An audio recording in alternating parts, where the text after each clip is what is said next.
ito na po mga kalkalero, nagtesting po tayo sa ating bagong nagawang use oil dekalan.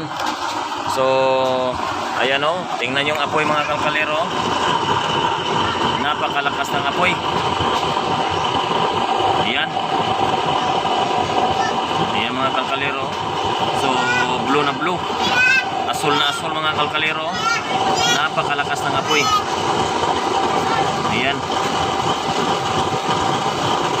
Ito po yung automatic shut off mga kalkalero. So ayan o, dahil marami pang doon sa loob oil sa kanyang chamber, hindi pa tumagos yung hindi pa nag-agos yung kanyang automatic shut off.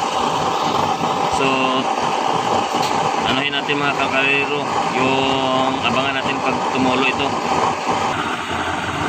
Ayan mga kalkalero. So gumamit po tayo ng vice grip kasi inabot ng apoy yung aking kamay. Napakainit, tingnan nyo.